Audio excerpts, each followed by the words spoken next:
Amazing. It's really, really great to have you here today. You and I have had some really interesting chats about the topic that we're about to dive in on. And before we get going, I want to thank you for your time. Yeah, thank you. I appreciate it. It's my Thanks for pleasure. the opportunity. No worries. All right. So, to kick it off, you have spent 20 years as an entheogen educator and you founded the Trichome Institute. What can you tell our listeners about your journey and what led you to explore the psychedelic potential of cannabis? Um, yeah, I've been involved with this kind of stuff my entire life. I it's uh, it's a little hard to explain, but uh, I care about this stuff almost at like a religious level, and have experienced a lot of these things at a religious level. And then I'm just fascinated by it all from a scientific perspective as well. And so, what led me to my uh, well, and all first, I'll say that I just love teaching about this kind of stuff. I love explaining the nuances, and so it was natural for me to become an educator in that regard. Uh, and my curiosity around cannabis being a psychedelic, um, when I first started using cannabis, it was extremely psychedelic for me, and I totally forgot that in the past 20 years. And that's a really interesting topic to discuss. Maybe we can get into that a little further. And when I met a group in Boulder that was having psychedelic cannabis ceremonies, um, I thought it was as interesting as I thought it was ridiculous because cannabis is just it's just weed. You're not going to have like this crazy psychedelic experience from it because it's just weed. And I have a really high tolerance, so good luck, getting me, anywhere more than my regular cup of coffee. And lo and behold, my mind was blown. That I had such a profound psychedelic experience from such a small amount of cannabis with such a high tolerance. And so there is something really interesting and particular to unlock when it comes to the magic behind how cannabis really is psychedelic, just fundamentally.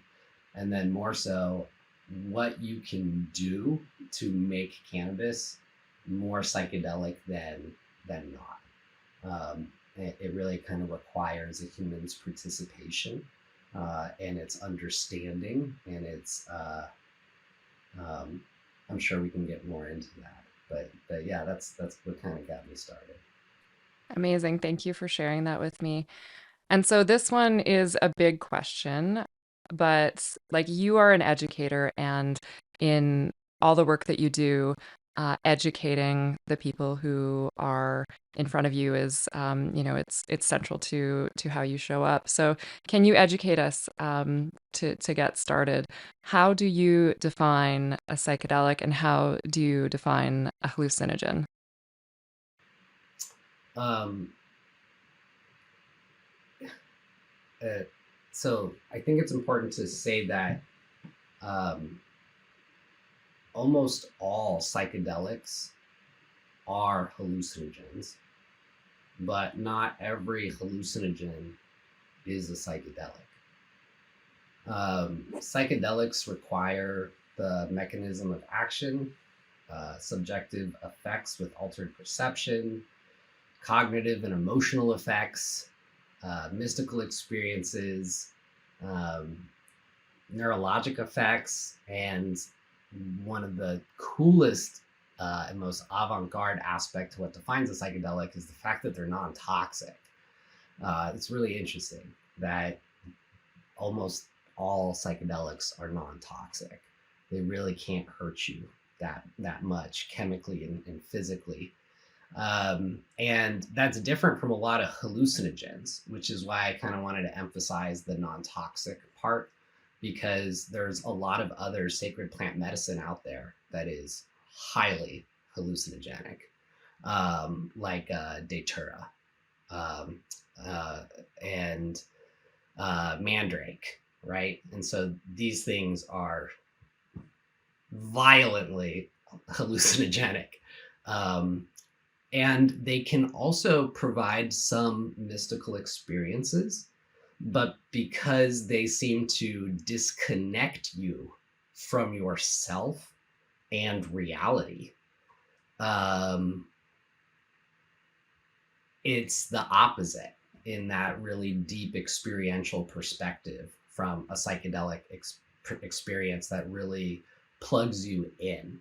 Even if you lose sight of the fact that you're a human being and you Yeah. get taken up into outer space and you're hanging out with God Yeah. as it shows you how the earth was created, that is still a deeply connected thing to you. It's not really disconnected.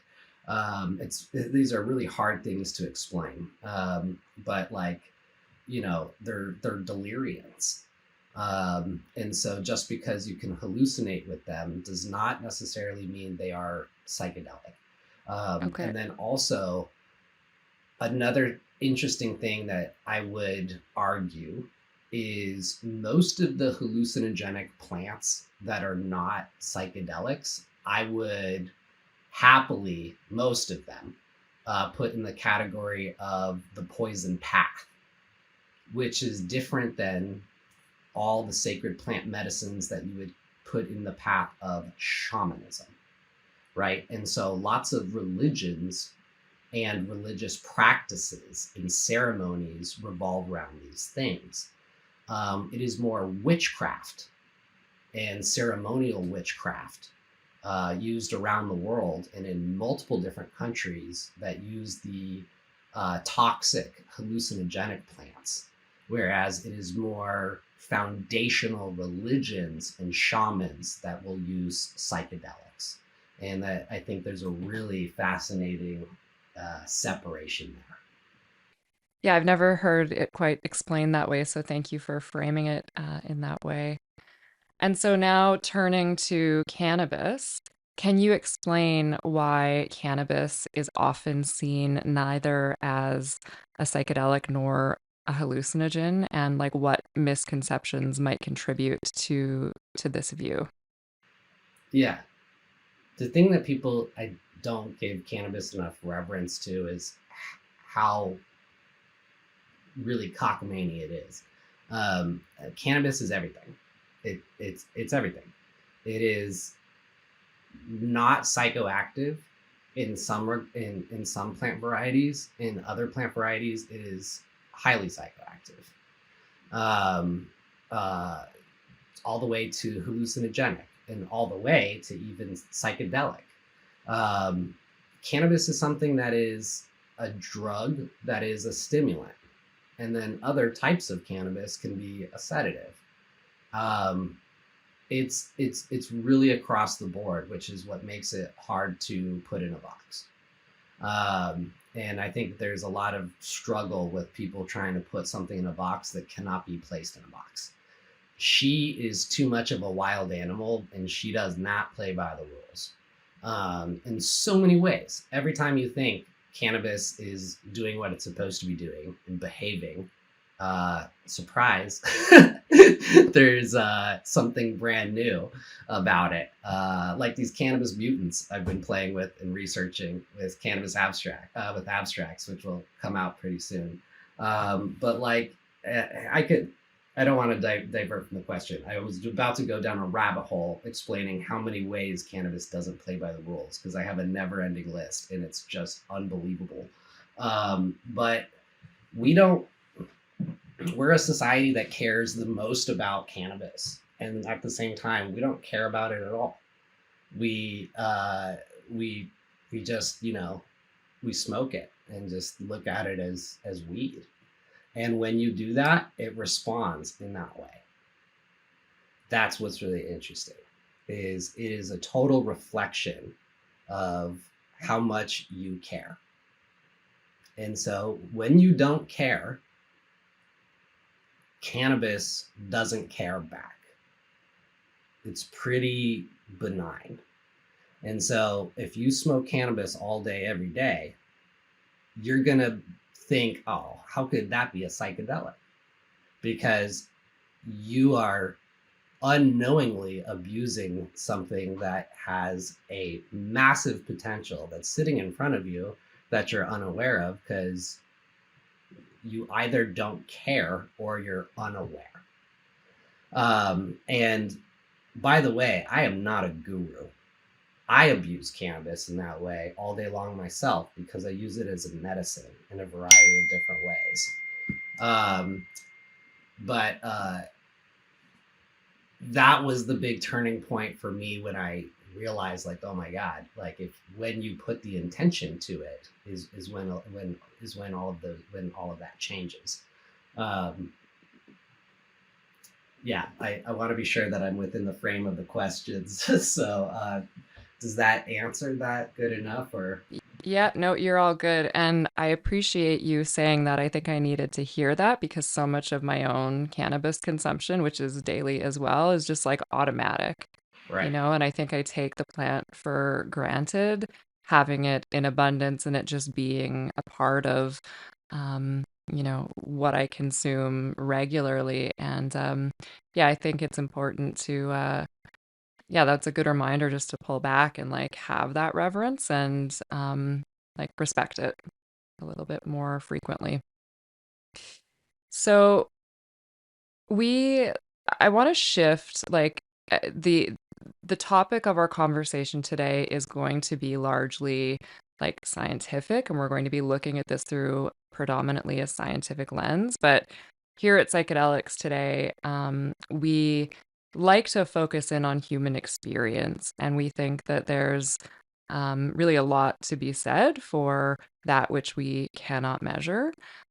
So you've mentioned having psychedelic experiences with cannabis that like will either mirror DMT trips or like an ayahuasca ceremony, or you've been told, you've heard like anecdotally the same types of things happening with others. Can you share some examples of some of those experiences? Yeah, I we all have different minds, and your ability to keep grasp of reality is way more fragile than you think. Case in point, the day I was hiring a new employee and I was teaching him interpreting, how to use your trigeminal nerve of the human face to sense the psychoactive spectrum of any variety type, regardless of a lab test or a strain name. Uh, we loaded a bowl of a pretty potent stimulating varietal, a narrow leaf type, uh, with the perfect inflorescence, the perfect registry on the ophthalmic bulb, of the trigeminal nerve, all these things. Anyways, this employee of mine takes one hit, and it was as if you took his consciousness and his ability to perceive reality and, snug that into a slingshot and pulled back as hard as you possibly could and just lost sight of how far it went. Wow. Yeah. And it's hard to explain, but it's like, well, for a fact, I watched someone have an actual breakthrough, like a consciousness breakthrough, the exact same consciousness breakthrough that I've seen and experienced with DMT, with ayahuasca. I saw that in my office with this guy, and it lasted for like 6 or 7 hours. Wow. And I was trying to take care of him while he was like on the floor in the bathroom. I was scared to death too, because I'm like, oh my God, I'm like his employer and I just like lost his kid. And the only things that he could mutter were the exact things that you say and experience during ayahuasca ceremonies, where you actually see God and understand it for what it is. And you are taken out of this world and shown the universe as if someone is guiding you to like a front row seat of like all that could ever be and how it happened. And I mean, we're talking one hit of cannabis, right? And so that's amazing. It's amazing, and you know, being a hardcore cannabis activist and working on a lot of legislation way back in the day in Denver, Colorado, I was really upset when I heard a lot of people on the other side claim that cannabis can uh, uh, what's this, produce psychosis, and I'm just like, no, no, I cannot. There is no way. There's just no way because it's cannabis, right? It's this really gentle, fragile thing. And I decided to do the research. And when I researched all of the hospital um, data, one is it's unfortunate that the hospitals don't separate what type of cannabis a patient came in on. It's just marijuana. It's just marijuana. And it's just like, wow, have you ever been into a dispensary before? Do you think it's all just marijuana? These are a lot of different things here, folks. And they work in a lot of different ways. And every single patient that truly did experience psychosis were all from edibles. Okay. 11-hydroxy THC, right? Super interesting.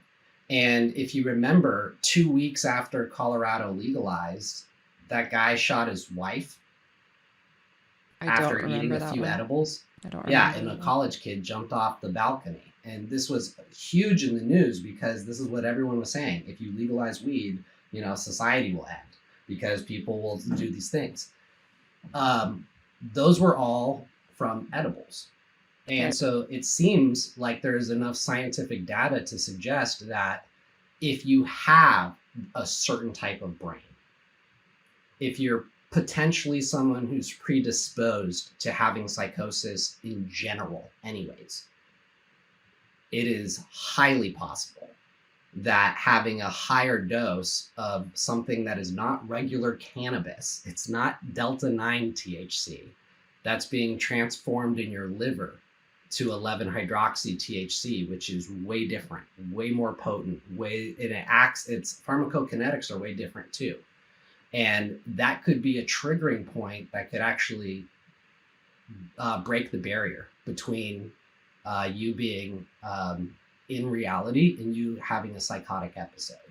And when you read what the people were experiencing during their psychotic episodes, they believed that they were Jesus themselves and these other things. And keep in mind, this was just cannabis. Now, it wasn't just cannabis, it was cannabis edibles, and it was most likely cannabis edibles with people who were predisposed to having psychosis anyways.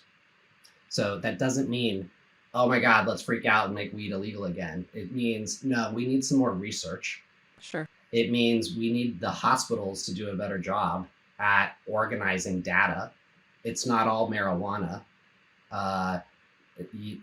Concentrates are pretty different from flower, and that's pretty different from a tincture, and that's pretty different from an edible. Right. But at the end of the day, the point here is cannabis can definitely be way more potent than I think people are willing to, really understand. From the edible perspective, all the way to just smoking a small bowl of flour.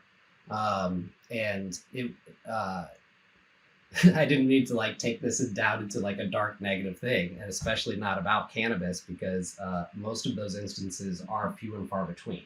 It's just real data that I think we have to pay attention to.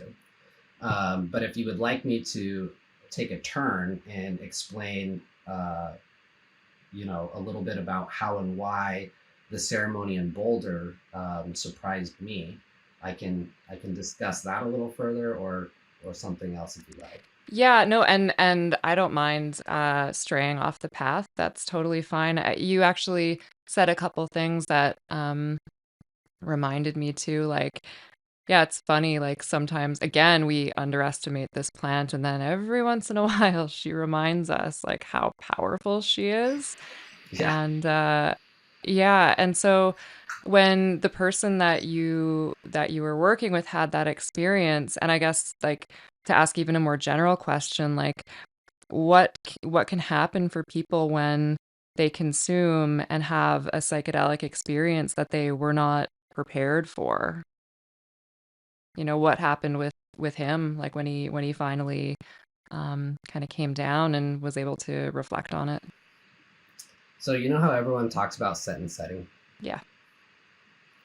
I think people should also include the thing that might be as important as set and setting combined, which is skill set. Okay. Right? It's not just set and setting. It's set, setting, and skill set.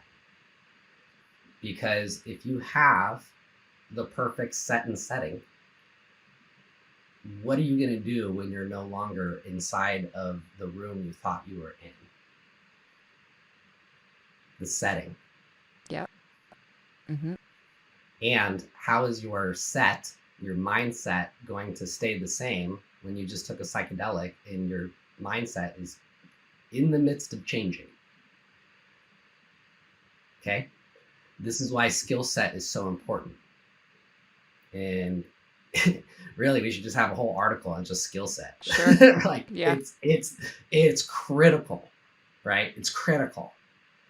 And so when you're having a really hard time, whether it's cannabis or mushrooms or something else, you hopefully have help that can help get you into a proper set and setting, and then walk you through a skill set if you don't have one, right? If you don't have help, you need to have the skill set before you do these Right. things. That way you can maneuver yourself into a set and setting where you can then hold down the fort and then work through your skill set, which is, you know how to do this. You've got this. This isn't going to hurt you. This is the experience that you unintentionally wanted and now you deserve. This is your learning lesson. And so pay attention. Remind yourself that you are going to be safe as long as you're in a safe space, right? Get out of the concert, move away from the loud bar, get into a car, go home, go to a park, remove yourself from a negative setting and work with the skill set that you have to have because you decided to do these things in the first place that require you to have these types of skill sets.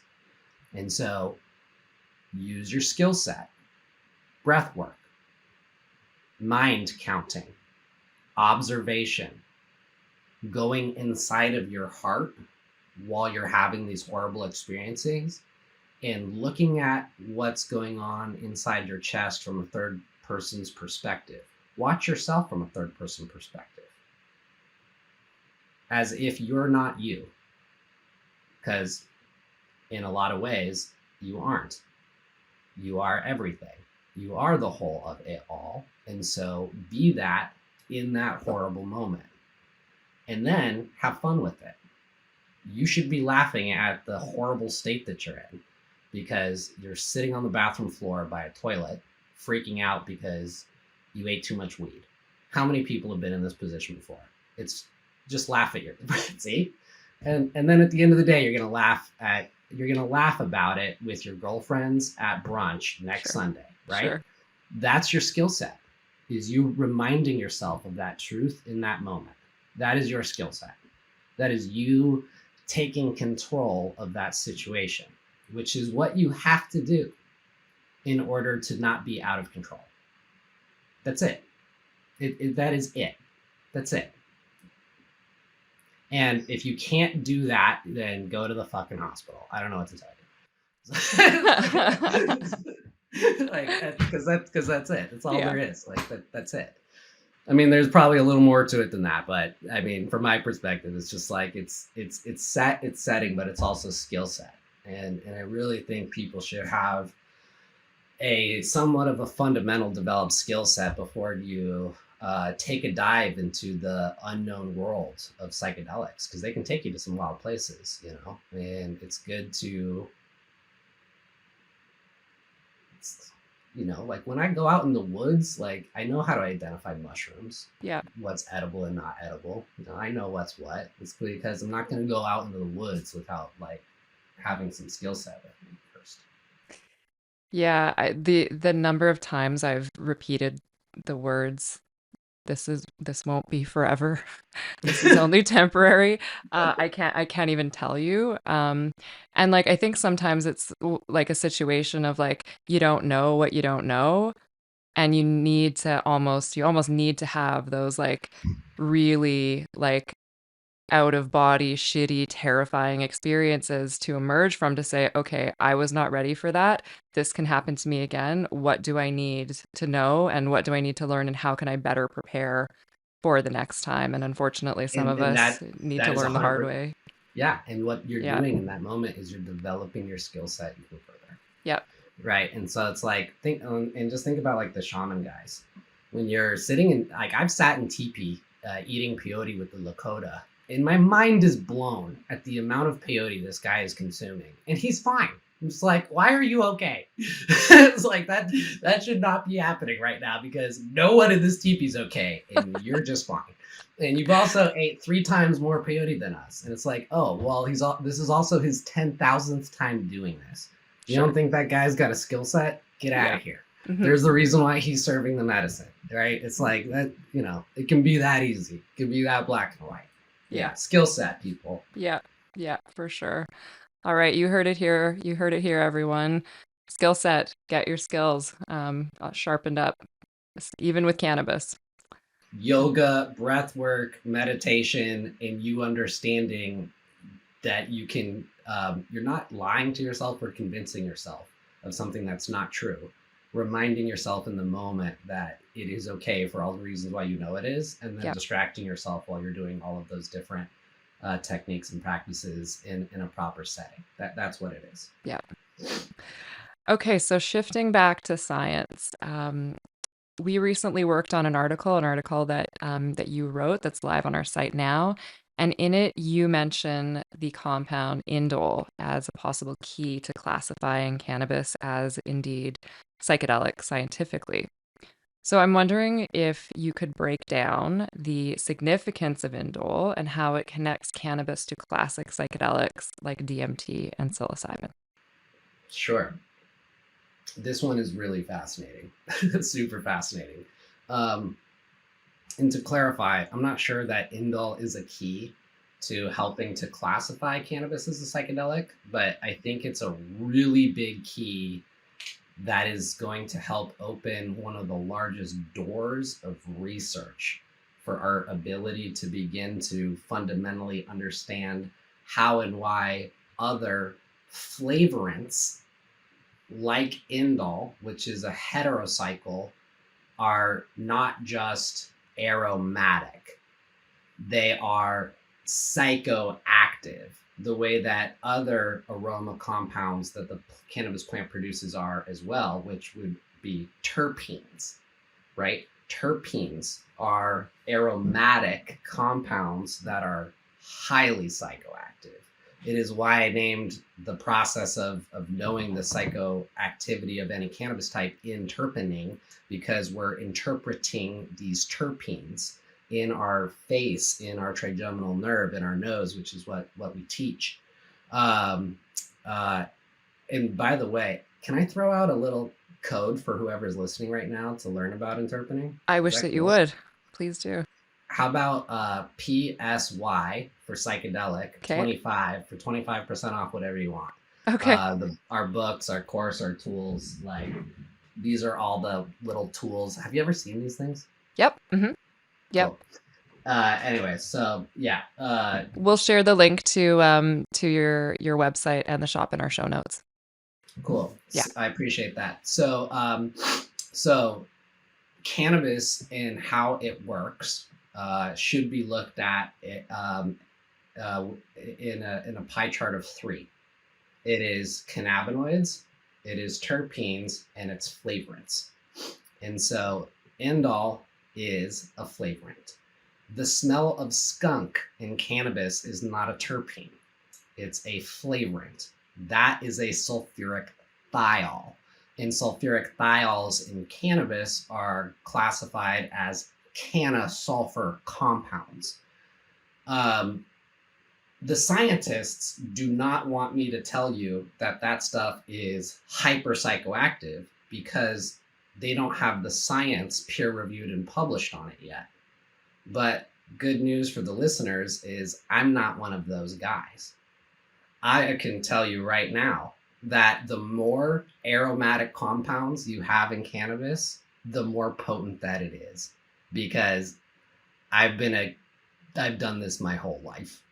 I've judged all the cannabis cups. I've looked at all the research. If it is way more pungent, if it's skunkier, if it makes your eyes tinge, if it smells like garlic or bad breath or really sharp citrus, you know, the people listening to this podcast know that if you consume that stuff compared to stuff that is older where the aroma compounds have dissipated, that product is going to be way more potent.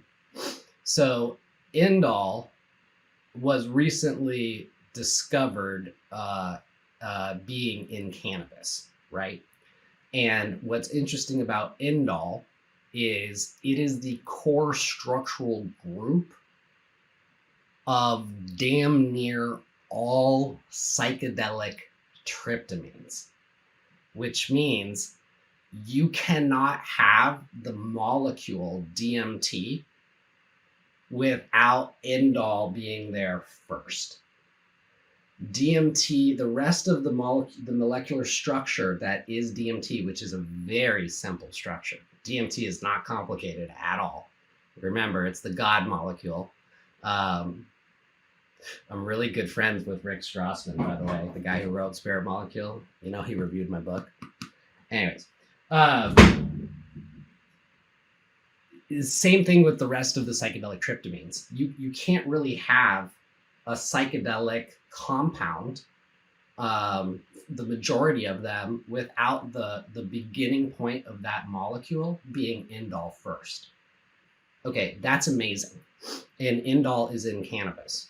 Okay, and so the thing is I believe that higher doses of just some of these flavorants on their own without any cannabinoids are not only really psychoactive, but they are potentially also psychedelic. And there's a lot here, right? So like, what does DMT smell like? A lot of the time people will say mothballs, right? It's this really chemical, astringent thing. Well, what does indole smell like? The same thing. And if you smell indole, which a cloning gel that I have is basically, it is nothing but indole and B1 hormone. If you smell it, it smells like someone took a jar of halitosis and dropped a mothball in it. That's what this cloning gel smells like. Okay. And it's because the indole is also a plant auxin. It's a growth hormone. And indole is also in everything. The way that DMT is in everything, including you and me, our dogs, the grass outside, the birds, everything. We are all one. And down to this core structure, like at this most basic finite point. It's really, really interesting. And so is indole itself psychedelic? No. But ayahuasca has indole. Banisteriopsis caapi, the vine, but also the DMT plants that it's mixed with, chacruna, P. viridis, all of that stuff. And so it seems to be important enough to look into further. I can tell you that. And then also, indole is fluid. It interacts with other terpenes and other aroma compounds intimately. And those things are interacting with cannabinoids intimately, which is the entourage effect. And so, like most psychedelics out there, including magic mushrooms, it's not just psilocybin in there. Like, get out of here. If you think peyote is just mescaline, it's not. And that's what makes all of the different psychedelic cacti types, the different strains from each other. Like my cacti, I have a sativa version and an indica version, both of which are potent in mescaline, but it's all the subalkaloids that make them unique to the way that they are. And so it is truly, it's this bouquet of interaction that is what's most likely allowing cannabis to be something quite psychedelic, especially knowing that CBD does affect 5-HT2A. I'm going to say this wrong because I'm so dyslexic. Let's see. Let me look at this so I get this right. Yeah. So THC is non-selective cannabinoid. It can upregulate 5-HT2A. I'm so dyslexic, I can't even say it out loud as I'm reading it. But CBD does bind with 5-HT2A, and that is one of the critical components of what defines a psychedelic. Is when it is affecting the 5-HT2A receptors. That is one of the most critical aspects of what a psychedelic is. And so THC plays with it, and CBD binds to it, and THC also might bind to it because people aren't looking into that enough.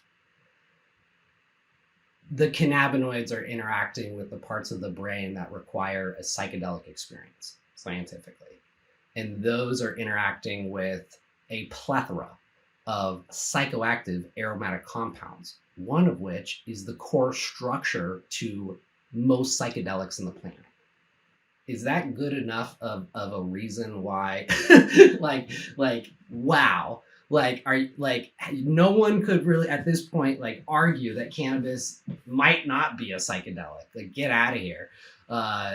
Smoke a bowl, but do it in a ceremonial way first. And but it also depends on, it can help what type of cannabis and how you use it. And again, we can get into that further, but I hope I answered your question.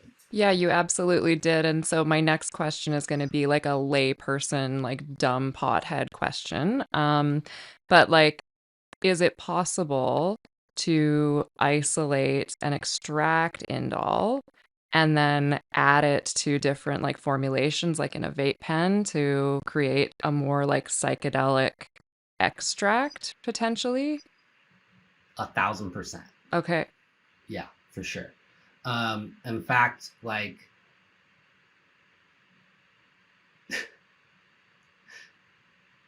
these aroma molecules are in most things that you're unaware of. Like another heterocycle that's really similar to indole is scatol. And scatol is named after scat because scientists are trying to be appropriate and not name it shitol. But it is where that smell comes from. And that's in cannabis too, but it's also in your ice cream.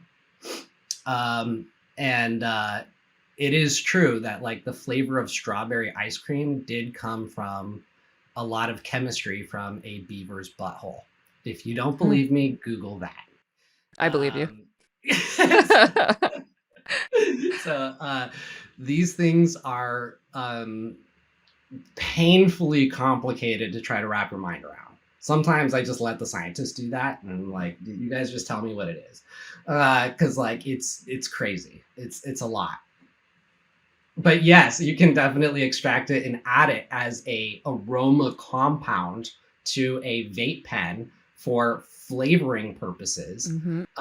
And if indole is psychoactive in and of itself, yes, it might have that activity, but I think things even easier than heterocycles like sulfur compounds, sulfur compounds, adding that to your vape pen to make your vape pen taste like flour so that it's nice and skunky, could most definitely aid in its psychotropic affinity.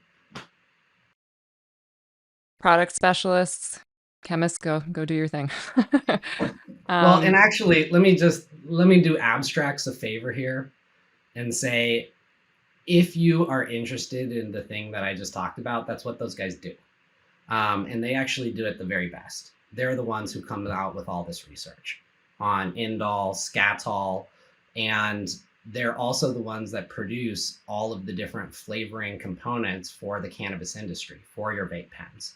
So, like, to answer your question, is that possible? It's more than possible. You just go to abstractstech.com and see how many different things there are that currently actually offer that to B2B, right? So if you are a product developer and you're looking to make your products taste like cannabis or feel an effect more like cannabis, that is probably your best resource. so, and we'll link to their site in our show notes. So, is indole something? It sounds like the research that you're really kind of, I, I'm going to use the word pioneering this research on the cannabis front. Is indole something that is commercially available today? Probably. Okay. It's in absolutely everything. And I guarantee you, every perfume out there. Now, I mean, all the scientists hate me right now. They're like, I'm like, I know, I'm good at exaggerating.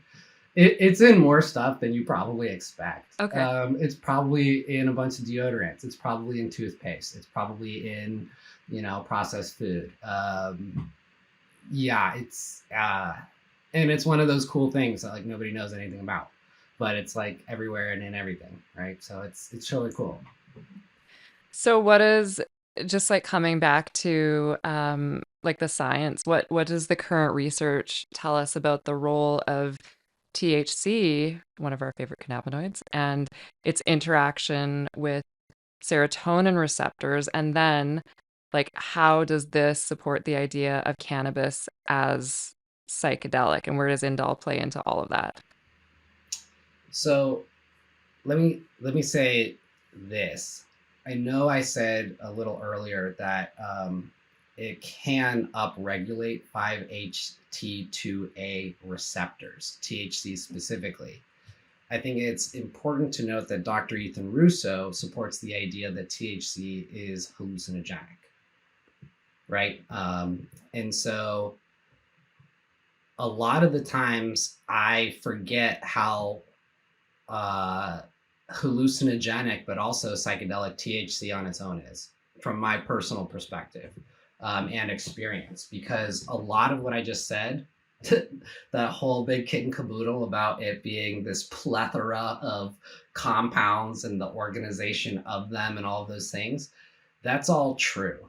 And then I rarely take a dab. I'm not the biggest fan of dabbing in general. But I do it for medical purposes when I really need to go to sleep instead of taking sleep drugs that like burn your brain and your liver. And wow, the literally the other night I told myself before I took a dab, don't just take a dab. Make this fundamentally one of the most sacred, religious, and most important things you could ever do for yourself. Hmm. Just flip the narrative from like, I'm just taking another dab to I'm about to enter the kingdom of the Lord. Literally, like, and just sit presence in the whole of it all. And I took a fat dab of just THC and sat on the bathroom floor with like low lighting and began to meditate. And holy shit, um, when I came back to myself from a land of mystery, deep in the matrix, I was laughing at myself and reminding myself that I was going to do this Psychedelics Today podcast in the future. And I was just paying attention to how insane of a profoundly psychedelic experience I just had. Profoundly psychedelic. Unbelievably so. And that it wasn't cannabis flower, and it wasn't 11-hydroxy from an edible, and it wasn't indole, and it wasn't CBD. And that THC on its own, I think people need to pay attention to the difference between when you take THC in a way that you don't care versus allowing yourself to give it so much reverence you almost think you're like this is crazy, like who am I, like bowing down and praying to this little tiny dab on the end of, right, like seriously. But you have to like get out of that silly zone, and you have to be real about it and just be okay with the fact that you are some kind of deep intrinsic, guru from India from 1,000 years ago, and this is what it is, and let's do this.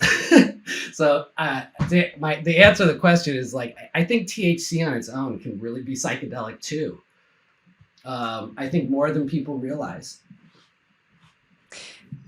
Yeah, that's an interesting point you bring up again, and we've got this like theme that keeps popping up around intention. And so I guess for anyone listening, who's curious, like how can people integrate cannabis into like a very intentional, like ceremonial context to experience deeper introspective states like that?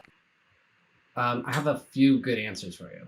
Okay. One, if you go to psychedelicstoday.com and check out my article on psychedelic cannabis, you can find links to books that are entirely dedicated to how and why cannabis is a psychedelic and how to go about it in that way.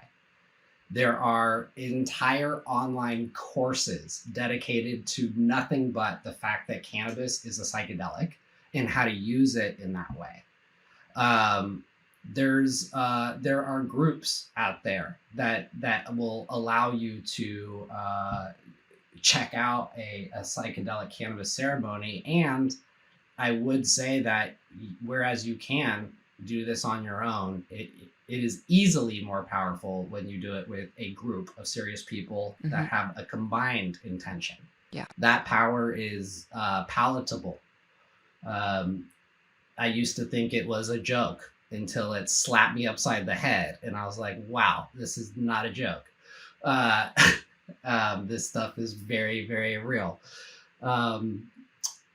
So I think there's a lot of great resources out there for that kind of stuff. And then at the same time,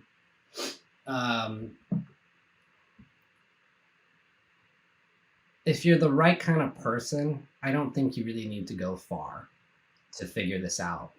I think you can figure it out in your living room on your own. I really do. If you're the right kind of person, if you have the right kind of skill set, and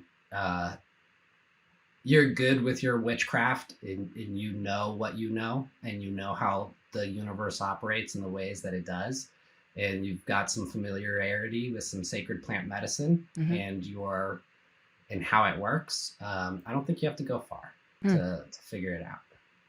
And perhaps listening to this conversation will be a good enough precursor for anyone who's interested in diving in that way. Yeah.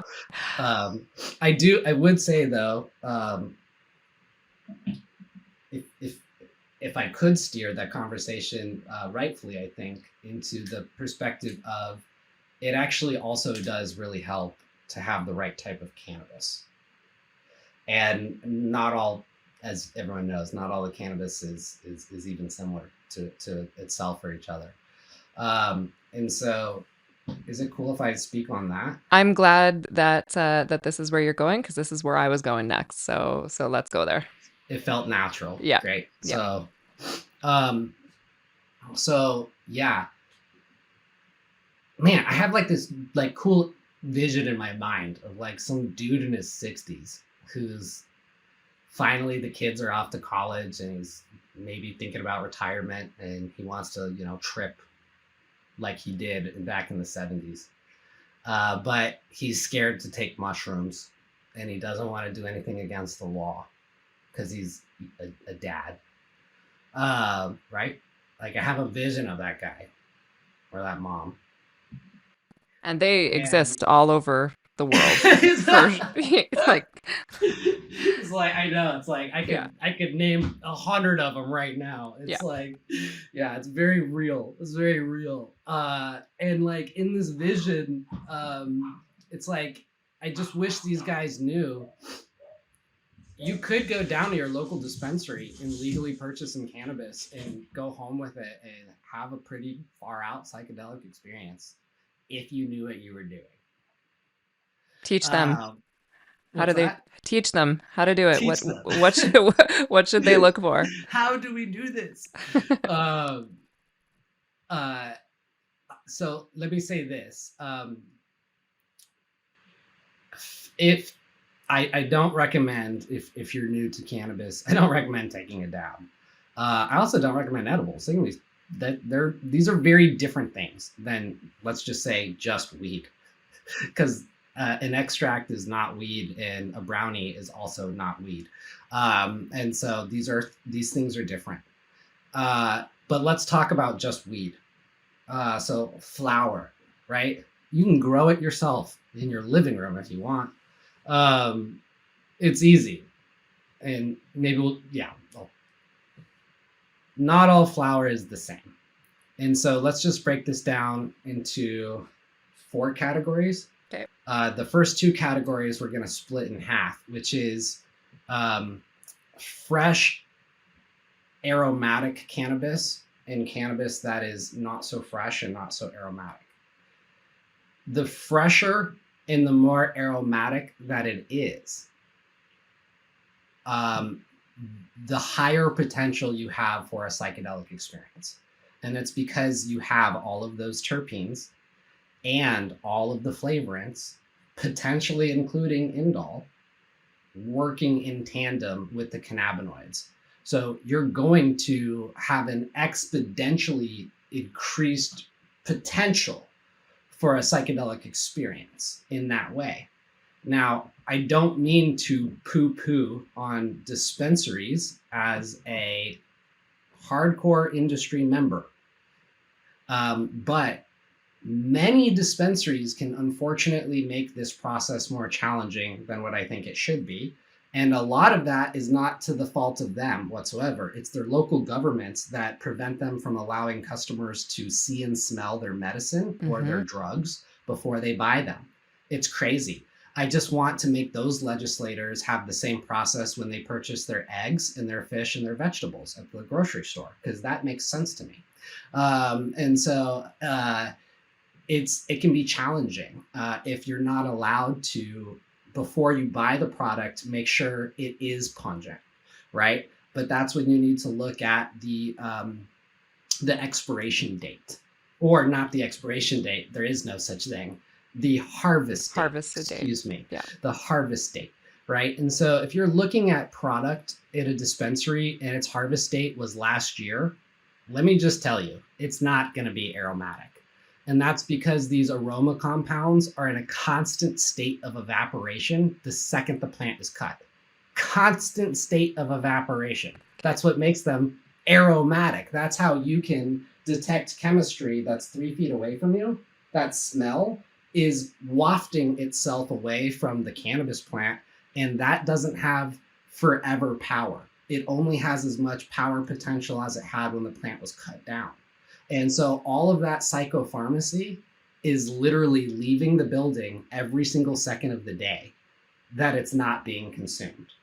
So fresh cannabis is going to be your on this on this side of the line going to give you way more potential than old cannabis that is less Okay. aromatic. Okay. Okay, so that's going to be your first categorization. Okay. And then second from that is the stimulating varietals, in my experience, often lead to a higher potential for a psychedelic experience than the sedative ones. So the cannabis types that are more mental generally affect you in a way that's more mental. Surprise, surprise, right? So what you need to do is you need to hopefully use the power of interpreting, which is the art of how you slice through the fact that there is a strain name dilemma. Go watch my YouTube where I buy 6 different types of Blue Dream in 1 hour from dispensaries in Denver, Colorado, and show you what they all look like and how different they are. It's real.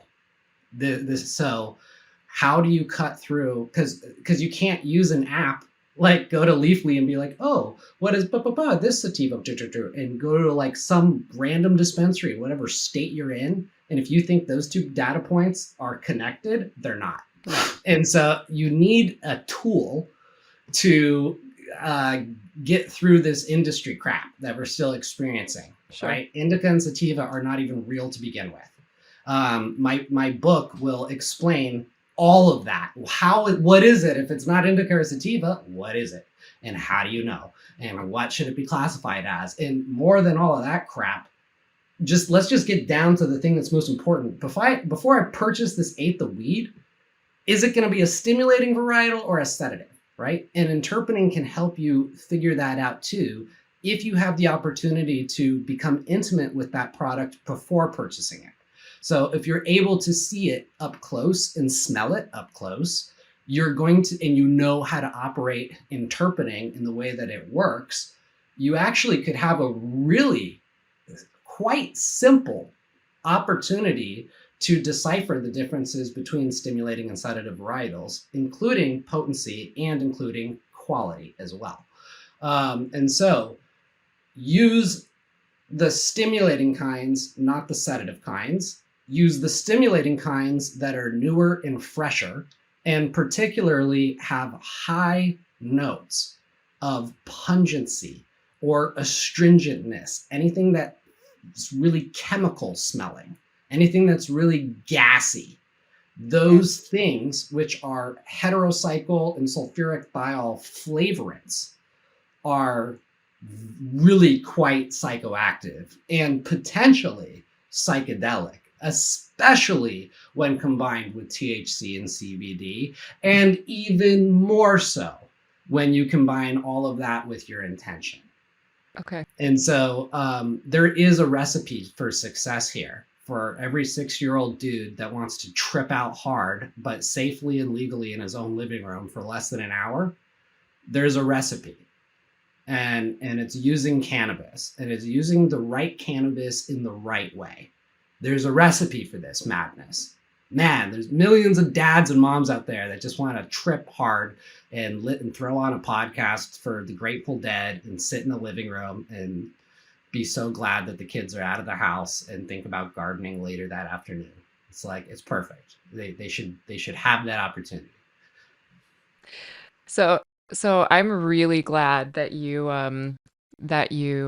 mentioned the words that are forbidden in my house, indica and sativa, because so many people and so many bud tenders and so much of the industry still refer to indica and sativa as like the 2 classifications of cannabis, which I do not believe to be true, but it's a concept that is, yeah, just like it's what people know, what people believe, and how people classify cannabis, commonly, right? So for Well, yeah. go ahead, please interrupt me.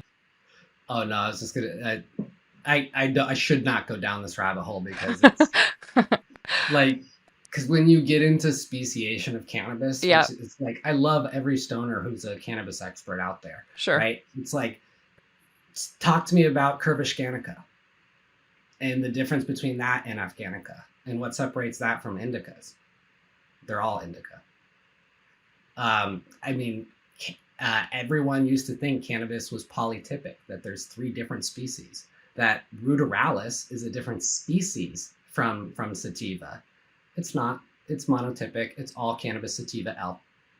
And that all has subspecies, which was where you get into indica varieties from a speciation perspective, which has nothing to do with what's commercially available today, because all of that stuff is a gray wolf and a fox out in the indigenous wild. And what you go down to the pet store called a dispensary and get is a French bulldog. And so your French bulldog, yes, it did come from a wolf at one point in time, but no, it's not appropriate to call it a wolf today. Sure. That's why you don't use the word indica and sativa in your house. And yeah, I could go on and on and on, but yeah, it's definitely on a spectrum. But the spectrum is knowable, and that's why I was compelled to create Interprening over 10 years ago, is because I figured out this little secret on how to take any cannabis and put it on a spectrum to decipher exactly where in the large spectrum of effect types and quality types, this thing that's actually in front of you here and now, what it truly is.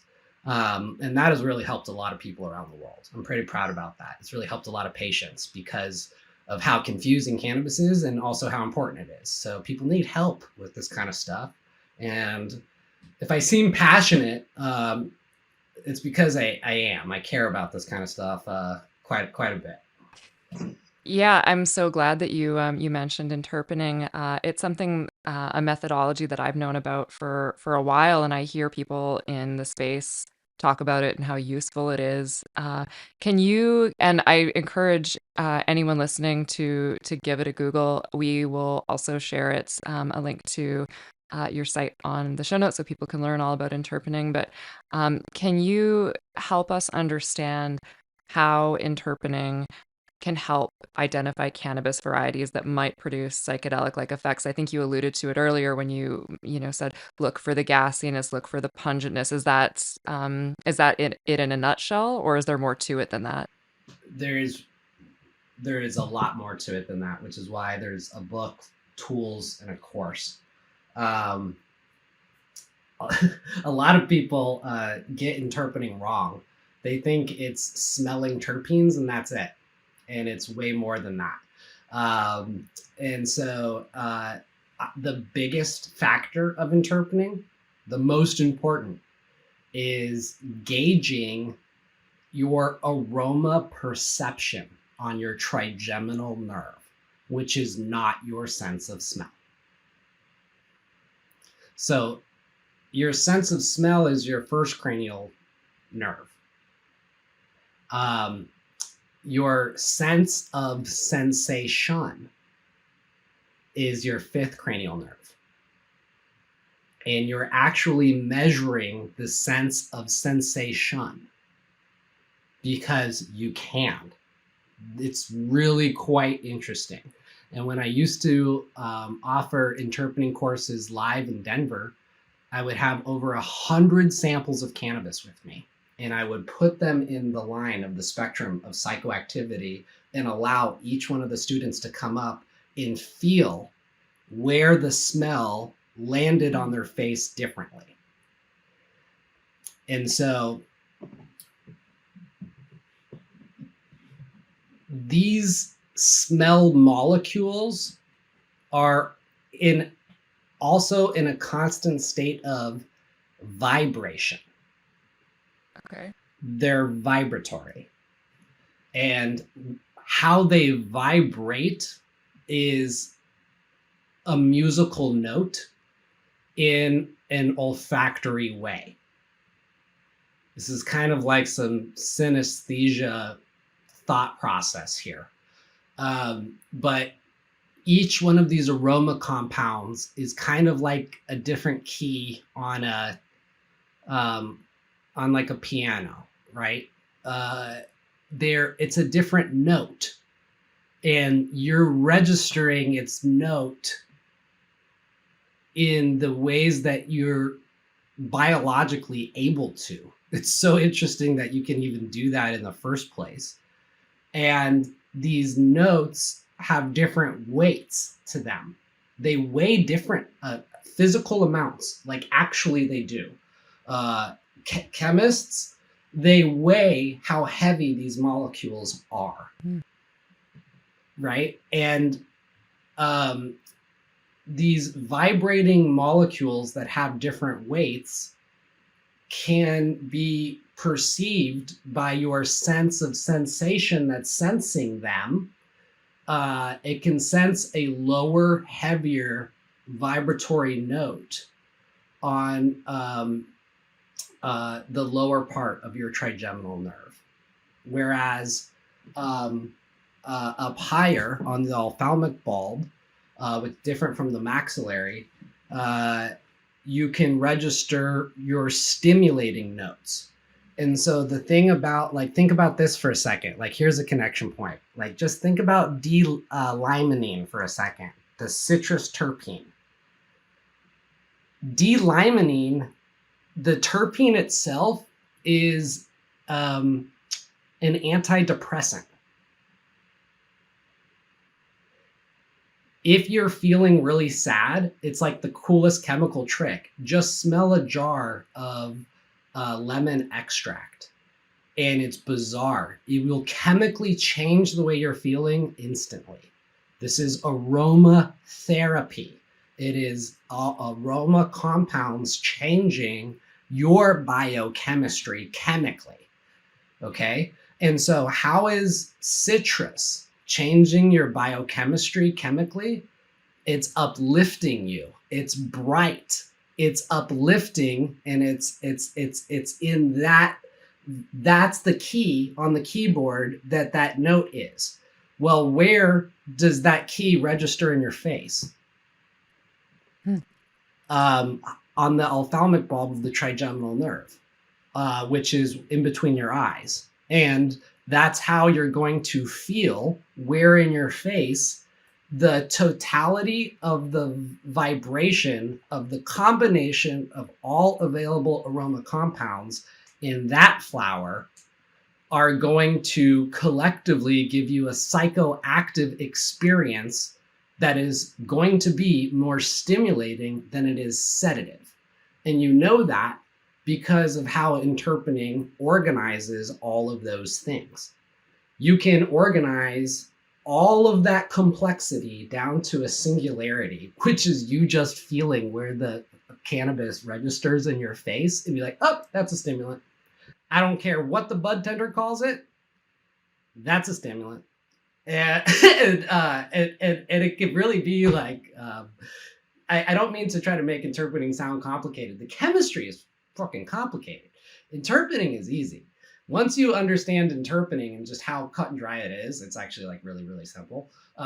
You'll never be the same again. Like you'll walk into a dispensary in a different way for the rest of your life. People tell me interpreting has ruined them from cannabis because now they know too much.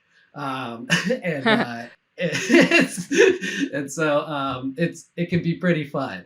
I see you smelling something that's wrapped in paper. Yeah, it's did it sit in a jar that sat outside of the light that had enough moisture content to it to keep your trichomes moist enough to keep the aroma compounds more available in there for you to smell it in the first place? Yeah, it's an infused pre-roll, and it's been in this tin which had a Bovida pack in it.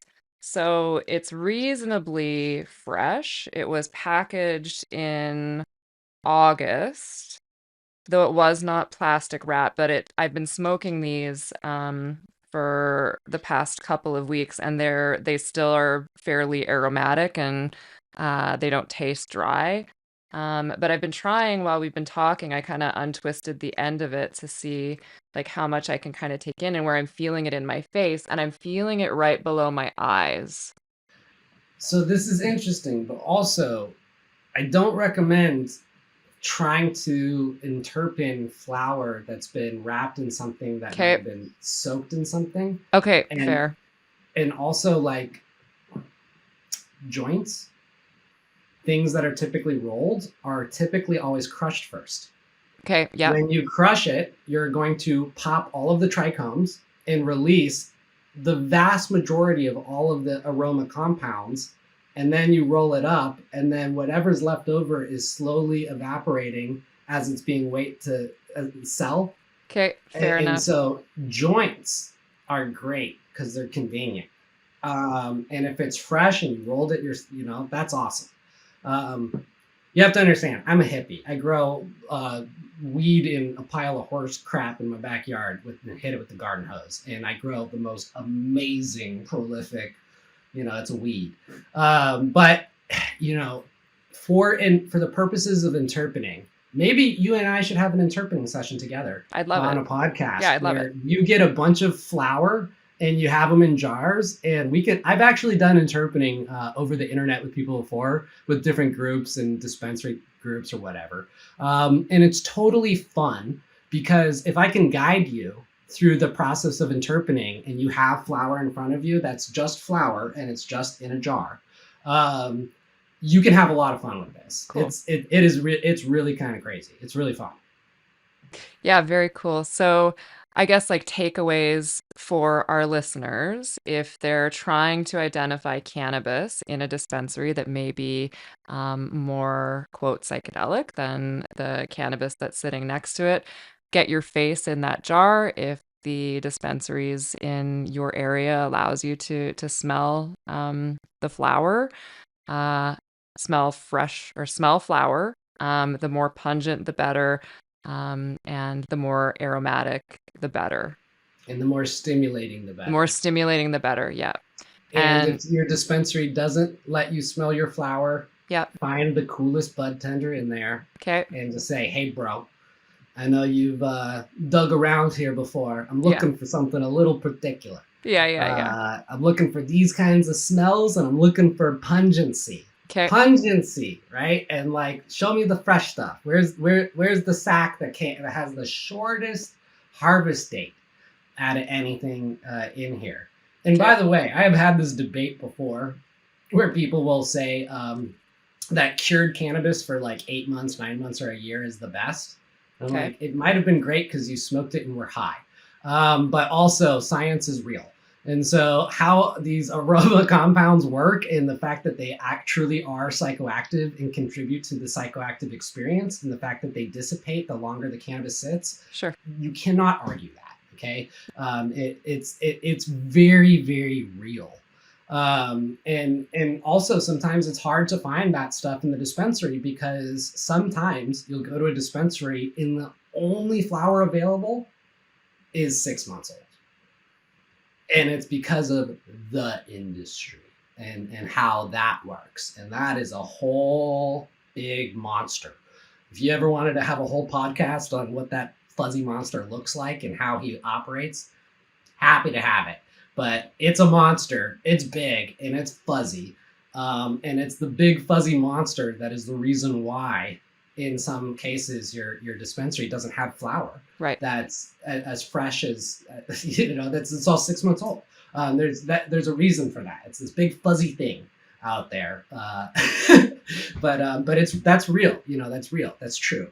That's real for a lot of people in a lot of places right now. That's that's their opportunity or their experience. Yeah. I worked in the cannabis industry for a number of licensed producers for a long time, and it can get depressing really, really fast, especially when you're like a cog in the great big machine. So there's a lot of wonderful things about commercialization and legalization, but yeah, it's important to try and pull out the magic and still work with people and people that get their hands in the dirt and care about these plants. There is a lot that we could talk about here, but yeah, maybe another day. Yeah. Yeah. I have thoroughly enjoyed talking about something that I think is unfortunately a rare topic, which is the idea that cannabis is a psychedelic. I'm very thankful for Psychedelics Today to give that really important topic an opportunity. I think a lot of people are so excited about the world of psychedelics. I don't believe there is a psychedelic industry. Personally, I don't think there should be. And we could talk about that too. And there's a lot of nuance there. It depends on so many different factors, so many different psychedelics, and so many different reasons. There's a lot to unpack there.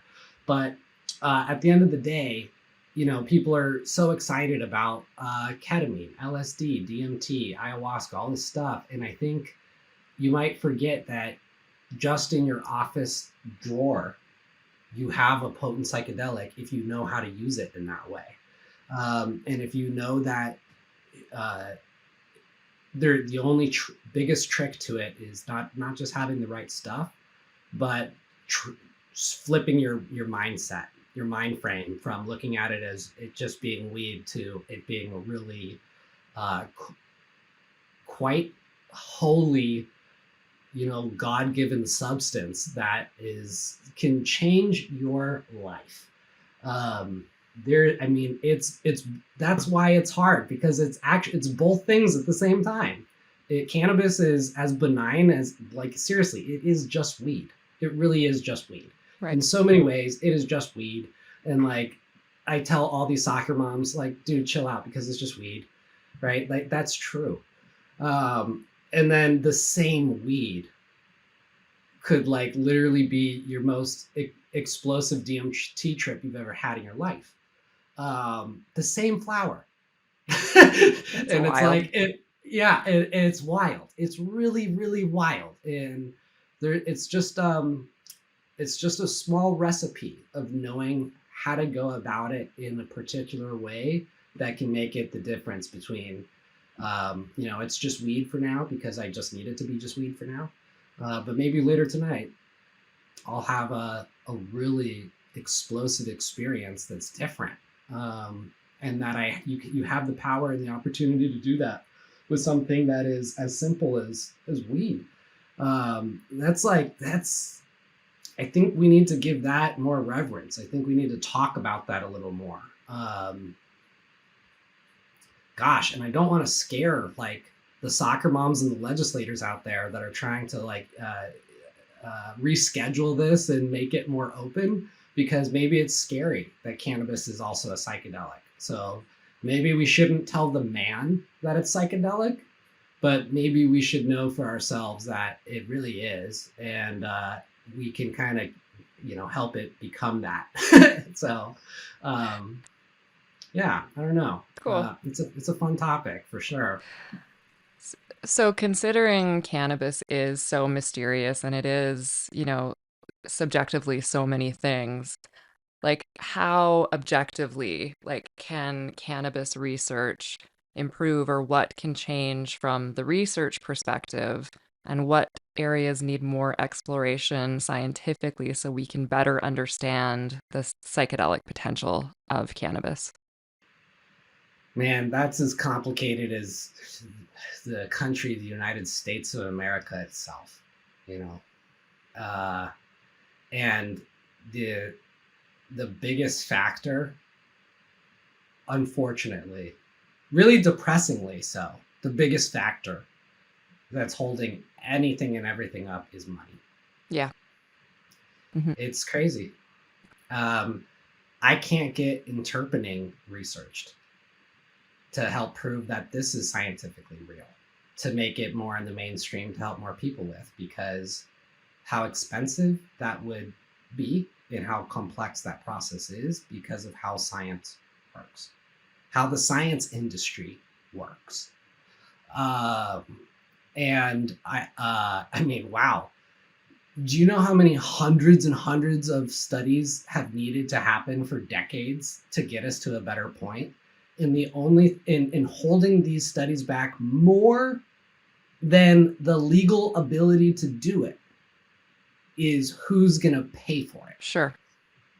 Yeah. Like, whoa. Like, wow. I don't know. It's that easy and it's that complicated. At the end of the day, it's like I'm gonna say the thing everybody knows, right? I feel dumb saying it. We need more research. It's like, yeah, no shit, we need more research. Who's gonna pay for it? Because the cannabis industry is not. They should. Yeah. Yeah. They should band together to sue Facebook for preventing us from having our First Amendment right. When we don't violate their rules, because we're not promoting the use of cannabis, we're just talking about it. That's a thing that the industry could band together and get done, and doesn't. You're preaching to Um, the choir. Yeah. so, at the end of the day, like how we started this podcast, I think it matters about caring. And the question is who cares? Who cares? Because I care a lot, but I don't have hundreds of thousands of extra dollars myself to get the job done. I don't. And so it's dumb. We need more research. No shit. Who's going to pay for it? Nobody knows. So it is that slow of a process.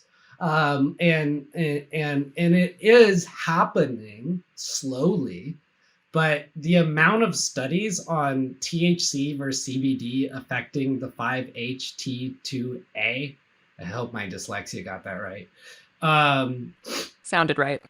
Thanks. Like, man, like it's just so dumb. Like you think, you're like, oh my god, isn't there like a million universities and students all over the world that love weed that just want to study this stuff? It's like, yeah, there is. Well, why isn't it getting done? Money. So it's like that's it. Yeah.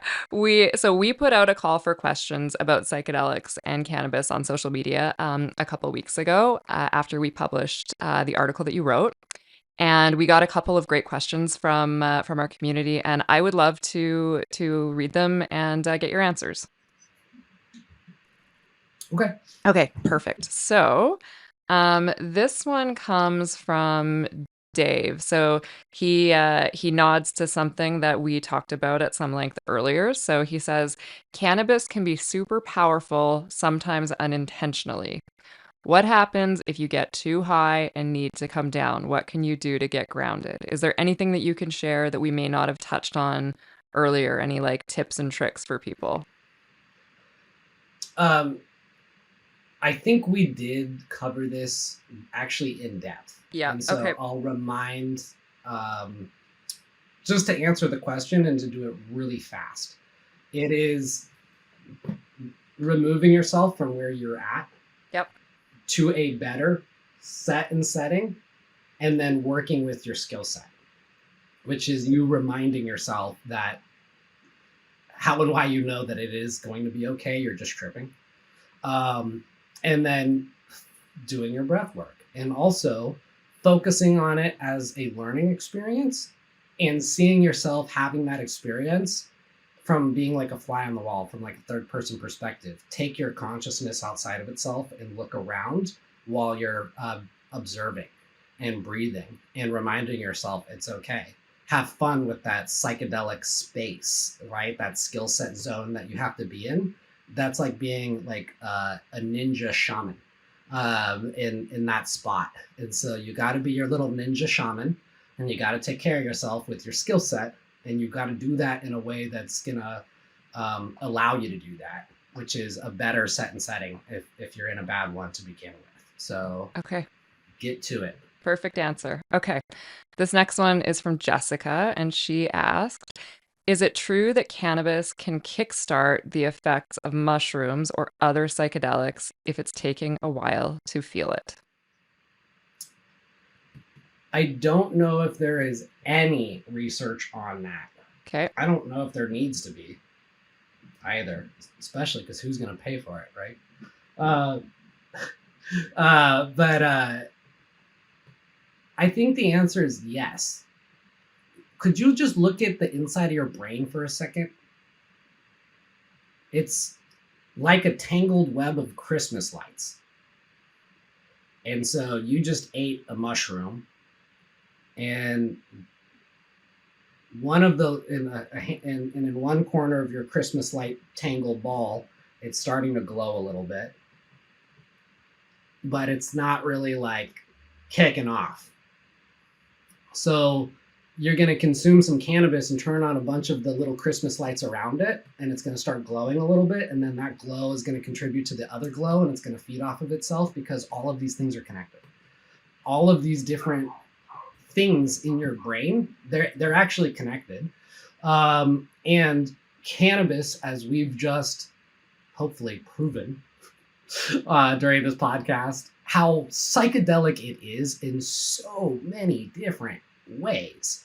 Whether it's up-regulating 5-HT2A, or it's binding, or that's interacting with terpenes, and all of those things are also what's being affected simultaneously by the psilocybin mushroom, then yeah, I think if you give that mental activity more of that light, it's going to glow brighter. And so I do think, yeah, for sure. Yeah. I'm like, in my mind right now, I'm thinking about like all of the times, like, you're not supposed to smoke weed when you do ayahuasca, but I'm really good at breaking the rules. I would love to have a podcast with you about how I broke every single ayahuasca rule on purpose just to see what would happen, and how it almost killed me. And why I would never do that again, and why that was a good lesson. And I'm just thinking about like all the times of like eating a San Pedro cactus, and like you're on hour like 18 of that experience. You're like, whoa, boy, am I tired. And wow, this is quite a journey. And you and your buddy are like, you know what? Let's smoke a joint. You're like, yeah, let's do that. Let's go ahead and make that happen. And then it's like, talk about your Christmas light ball just starting to glow a little bit brighter again.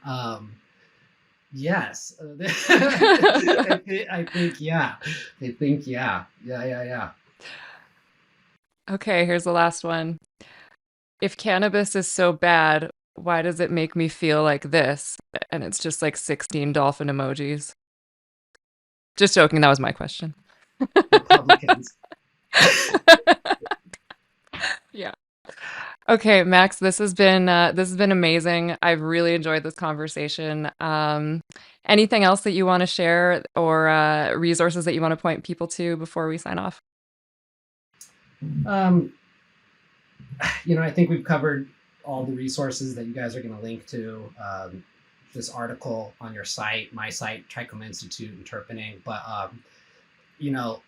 I don't put on Trichome space a lot of my wild psychedelic adventures, the personal ones, and some of my other stuff. So for people that want to see a lot of these plants and me working with them, sometimes on a daily basis, like look at what's in my windowsill.